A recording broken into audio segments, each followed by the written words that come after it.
திருச்செந்தூர் சாதாரணமான தலம் அல்ல. 6 படை வீட்டுல ஒவ்வொரு படை வீடு ஒரு மலைக்குறு தலத்தலம் திருத்தலம், ஆண்டியாய் நின்ற நிலைக்குறு திருத்தலம், கலைக்குறு திருத்தலம் என்று திருத்தலங்கள் பல திருத்தலங்கள் இருந்தாலும் கூட திருச்செந்தூருக்கு என்ன சிறப்பு? எல்லாராலையும் போக முடியாது. அடியன் திருப்புகழ் ஆன்லைன்ல வகுப்பு எடுக்கிறேன், திருப்புகழ்ல வழிபாடு பண்றேன். ஒரு முறை பொள்ளாச்சியில திருப்புகழ் வழிபாடு செய்கிற போது அந்த மண்டபத்தை இலவசமாக கொடுத்த அந்த மண்டபத்தினுடைய ஓனர் சொன்னாரு, நான் நினைச்சா பழனிக்கு போயிட்டு வரேன், நினைச்சா திருப்பரங்குன்றத்துக்கு போயிட்டு வரேன், திருச்செந்தூர் மட்டும் போக முடியலைங்க, ஏன் அப்படின்னாரு.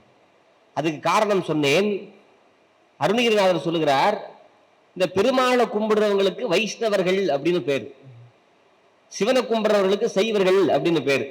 சைவத்துல சிவபெருமான கும்பிடுறவங்க ஒரு இடத்துக்கு போயிட்டு வரணும் அப்படின்னு நினைக்கிறது கைலாயத்துக்கு போகணும்னு நினைப்பாங்க. வைணவர்கள் பரமபதத்துக்கு போகணும்னு நினைப்பாங்க. இப்ப பரமபதத்துக்கு போகணும், கைலாயத்துக்கும் போகணும். நாங்க புரட்டாசியில பெருமாளையும் கும்பிடுறோம், ஐப்பசி வந்தா முருகப்பெருமானையும் கும்பிடுறோம், எல்லாத்தையும் கும்பிடுறோம். சைவம் வைணவங்களுக்கு வேறுபாடு இல்லை, நாங்க ரெண்டுக்குமே போகணும், என்ன பண்றது அப்படின்னு கேட்டா கவலைப்படாதீங்க. என்ன பண்றது? கவலைப்படாம நேரா திருச்செந்தூருக்கு வாங்க. திருச்செந்தூர்ல முருகப்பெருமான தரிசனம் பண்ணுங்க.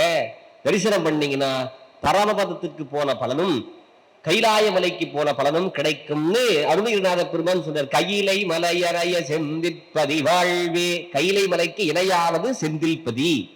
அப்புறம் பரமபதமாய செந்தில் முருகன் எனவே பழனி மலை மீது வந்த பெருமாளே. பழனி மலை அடுத்த படை வீட்டுக்கு நாங்க இந்த இன்ட்ரோ கொடுப்போம். பழனிமலை திருப்புகள்ல திருச்செந்தூர் சொல்றாரு, திருச்செந்தூர் பரமபதத்திற்கு இணையானது அப்படின்னு சொல்றாரு. அப்ப சைவம் வைணவம் அனைத்தையும் இணைத்து அற்புதமான தலம்னா திருச்செந்தூர்.